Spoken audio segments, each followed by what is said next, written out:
Fourth question, find the median of 10 observations. So, நமக்கு n equals 10 கொடுத்துட்டாங்க, which is an even number. இப்போ இதுக்கு நம்ம மீடியன் கண்டுபிடிக்கணும். நம்ம இது என்ன பண்றோம், நம்ம முதல்ல ascending orderல arrange பண்ணணும். That is very important. இப்போ ascending orderல arrange பண்ணலாமா? அப்போ 20ஸ்ல என்ன இருக்குன்னு பார்த்தீங்கன்னா 28 இருக்கு, 23 இருக்கு, 25 இருக்கு. அப்போ நமக்கு 23 தான் ஃபர்ஸ்ட் வரும். 23 அப்புறம் 25 அப்புறம் 28. 23, 25, 28 முடிஞ்சது. அப்புறம் 30ஸ்ல பார்த்தோம்னா என்ன இருக்கு, 36, 33, 39 இருக்கு. அப்போ ஃபர்ஸ்ட் என்ன வரும், 33 வரும், அப்புறம் 36 வரும், அப்புறம் 39 வரும். ஸோ இது 3 முடிஞ்சது. அப்புறம் 40ஸ்ல பார்த்தோம்னா 45, 2 45 இருக்கு. நம்ம 2 45யும் எழுதணும், விட்டுறக்கூடாது. இப்போ 45, 45 முடிஞ்சது. நெக்ஸ்ட் என்னது 54, நெக்ஸ்ட் என்னது 56. ஸோ என்ன பண்ணிட்டோம், நம்ம அசெண்டிங் ஆர்டர்ல எழுதிட்டோம். இப்போ ஈஸியா இப்படி ஃபார்முலா இல்லாம போடுறது எப்படின்னு பார்த்தோம்னா, இங்க ஒரு டேர்ம், இங்க ஒரு டேர்ம், இது நடுவுல எது இருக்கு அப்படின்னு கண்டுபிடிக்கிறதுக்காக நான் போடுறேன். இப்போ நடுவுல பாத்தீங்கன்னா 36ம் 39ம் இருக்கு.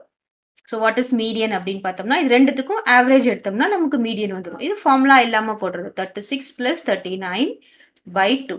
ஸோ ரெண்டுத்தையும் ஆட் பண்ணா என்ன வரும் பாருங்க, 36, 39. 9 + 6 is 5, 15, remainder 1, 7, 75. 75 divided by 2.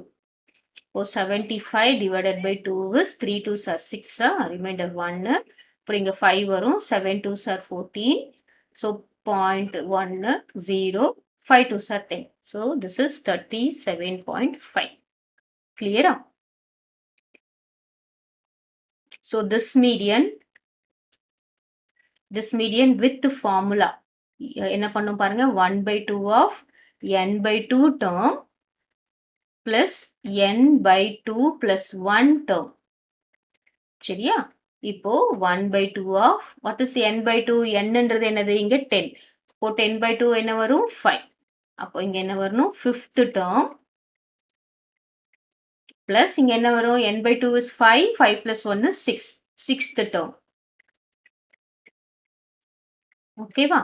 இப்போ நமக்கு 5th term and 6th term என்னன்னு பாருங்க, 1/2 of 5th term என்னது, first, second, third, fourth, இது 5th term, இது 6th term. அப்போ அதேதான் 36 plus 39. So 36 plus 39 is 75. That is 1/2 of 75, which is again என்ன answer பார்த்தீங்கன்னா 37.5. That is 37.5. Clear? This is what median. இப்போ நமக்கு என்ன கேட்டிருக்காங்கன்னா, ஒரு நம்பரை ஆட் பண்றாங்க. Okay, if another observation 35 is added in the above data, what would be the new median? இப்போ நம்ம 35 above dataல ஆட் பண்றோம். இப்போ நம்ம இந்த டேட்டாவை திரும்ப எழுதுற நியூ மீடியனுக்கு,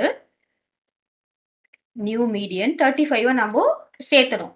அப்போ எங்க சேர்த்தணும் பாருங்க, கண்டிப்பா அசெண்டிங் ஆர்டர்ல தான் எழுதணும். 23, 25, 28, 33. இங்க பாருங்க 35 நான் சேர்த்துறேன். 35 தானே கொடுத்துருக்காங்க. 35 நான் சேர்த்துறேன். 35 எதுக்கு முன்னாடி, 36க்கு முன்னாடி தான் போடணும். கடைசியில போட்டுறக்கூடாது. அசெண்டிங் ஆர்டர்ல எழுதணும். அப்புறம் என்ன இருக்கு, 36, 39, 45, 45, 54, 56. Okay, then what is new n? New n என்னன்னு பார்த்தோம்னா 1, 2, 3, 4, 5, 6, 7, 8, 9, 10, 11. So 11, which is an odd. ஓகேவா? ஆட்னா என்ன பண்ண பாருங்க, நடுவுல என்ன இருக்குன்னா இது பண்ணி கேன்சல் பண்ணலாம். இது அந்த பக்கம் 5, இந்த பக்கம் 5 நம்ம கேன்சல் பண்ணணும்னு வச்சுக்கோங்களேன். நடுவுல இருக்கிறது வருமா? இப்போ நடுவுல என்ன இருக்கு பாருங்க, 36. So here median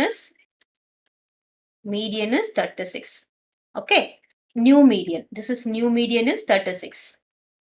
இப்போ இந்த நியூ மீடியனுக்கு ஃபார்முலால போடணும்னா என்ன போடணும், n, because n is odd, என்ன ஃபார்முலா, n plus 1/2 term. ஓகேவா? இப்போ n plus 1/2 term என்ன பாருங்க, n is 11, 11 plus 1 is 12, 12/2 term. So 12/2 is 6th term. இப்போ 6th term என்னன்னு பார்த்தோம்னா, this is 1, 1, 2, 3, 4, 5 and this is 6th term. So what is 6th term? 36. So the new median is 36. Clear?